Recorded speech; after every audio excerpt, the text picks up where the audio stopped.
Inspired by the last talker, I'm going to have a little song about internet porn. No, just kidding.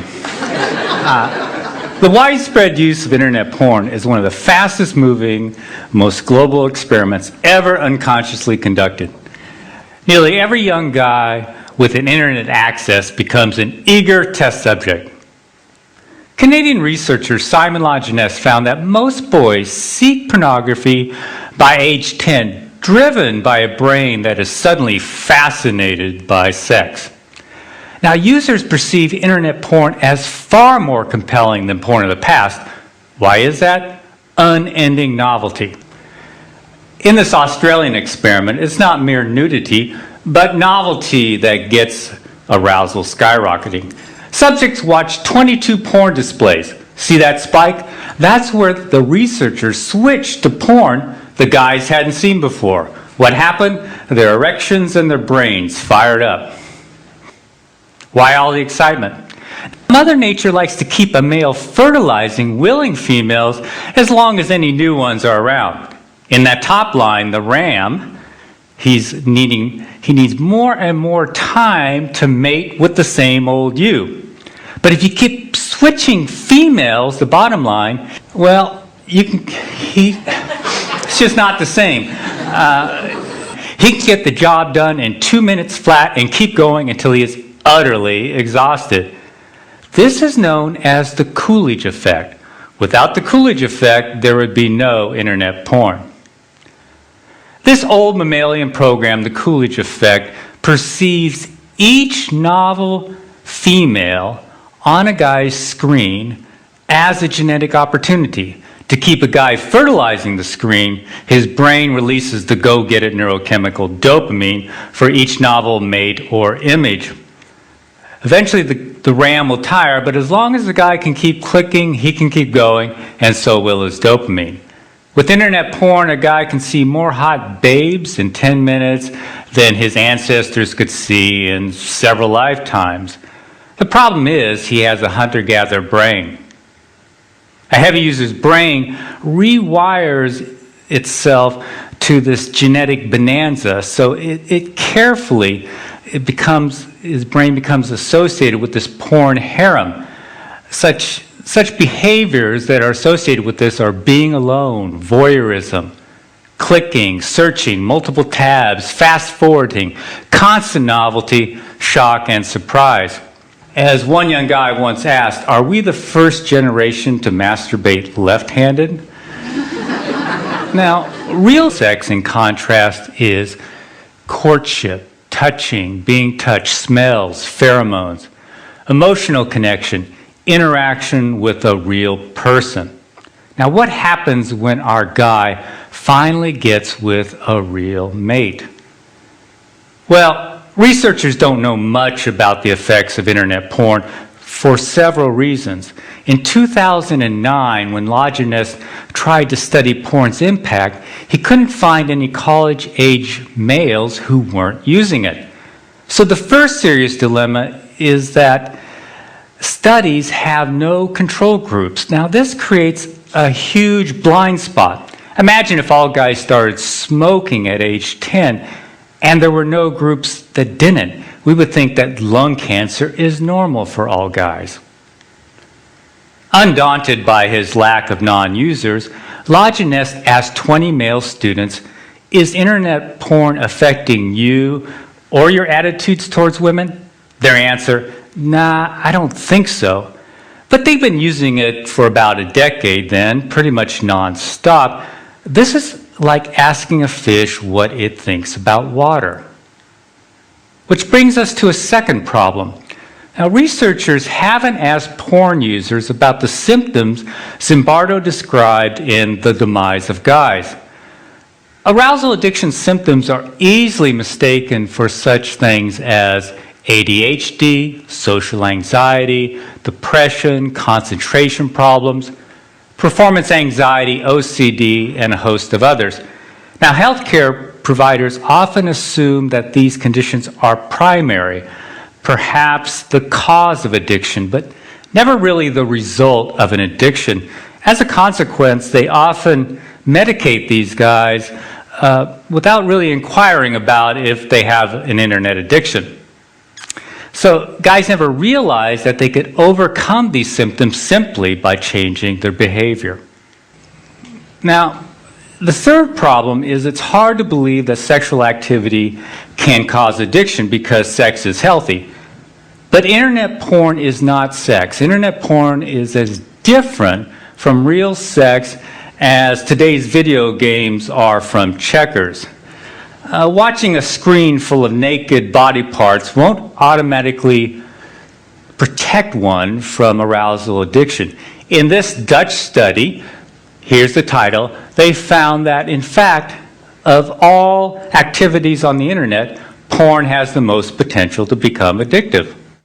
Here's why. This ancient program, the reward circuit, evolved to drive us towards natural rewards, such as sex, bonding, and food. As a consequence, extreme versions of natural rewards have a unique ability to capture us. For example, high-calorie foods or hot, novel babes give us extra dopamine. Too much dopamine, though, can override our natural satiation mechanisms. For example, give rats unlimited access to junk food, and almost all of them will binge to obesity. This is also why 4 out of 5 Americans are overweight, and about half of those are obese. That is, addicted to food. Now, in contrast to natural rewards, drugs such as cocaine or alcohol only hook about 10% of users, whether they are rats or humans.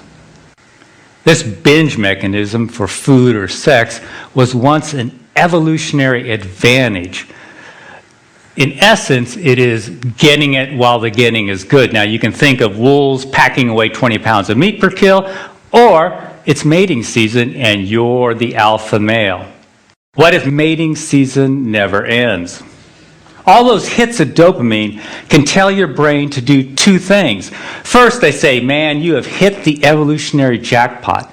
Second, they kick in a molecular switch called delta phos B. I know it's a fancy word, but dopamine kicks in delta phos B, and that starts to accumulate in the brain's reward circuit. Now, with excess chronic consumption of drugs or natural rewards, this buildup of delta phos B starts to alter the brain and promotes a cycle of binging and craving. If the binging continues, the delta phos B builds up and it can lead to brain changes seen in all addicts. So the dominoes are excess consumption, excess dopamine, delta phos B, brain changes. One of the first changes is a numb pleasure response. It kicks in, and so everyday pleasures really don't satisfy a porn addict. At the same time, other physical changes in the brain make the brain hyperreactive to porn. Everything else in the porn user's life is sort of boring, but porn is super exciting. Finally, his willpower erodes as his frontal cortex changes. I can't emphasize this enough. All addictions share these same brain changes and the same molecular switch that kicks them in, delta phos B. Now, scientists have used brain scans to measure these changes in drug addicts. Up here, these scans show a reduced pleasure response in drug addicts. These and several other changes have also been seen in gambling addicts, food addicts, very recently in video game addicts, and now in internet addicts. I apologize for filling up this slide with brain studies. Just notice the dates, but I want you to know that they exist. So far, all brain research points in only one direction. Constant novelty at a click can cause addiction. Now, we know this because when scientists examined former internet addicts, they found that these brain changes were reversing themselves. Unfortunately, none of these studies isolate porn users, but they do include them. Here's the game changer.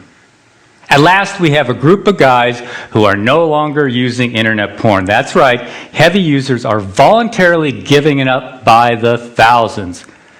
These guys are the missing control group in the great porn experiment. They're showing experts what changing one single variable can do.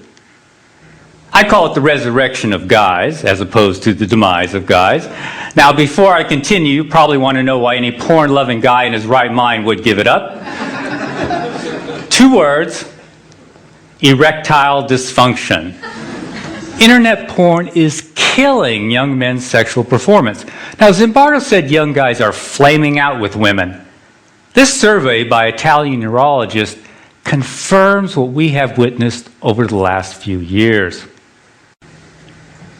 Now, sexual enhancement drugs often stop working for these guys if they ever did, because the problem isn't below the belt where Viagra works, nor is the problem really psychological. It's due to physical changes in the brain, those addiction-related changes. Their numb brains are sending weaker and weaker signals to their bananas. As Dr. Foresta says, it starts with lower reactions to porn sites, then there is a general drop in libido, and in the end, it becomes impossible to get an erection. There are 3 takeaways from this. First, Foresta is describing a classic addiction process, gradual desensitization. Second, internet porn is qualitatively different from Playboy. Widespread youthful ED has never been seen before. And finally, ED is often the only symptom that gets these guys' attention. The question is, what less obvious symptoms are they missing? Most don't figure that out until after they quit. Here's a guy in his late 20s.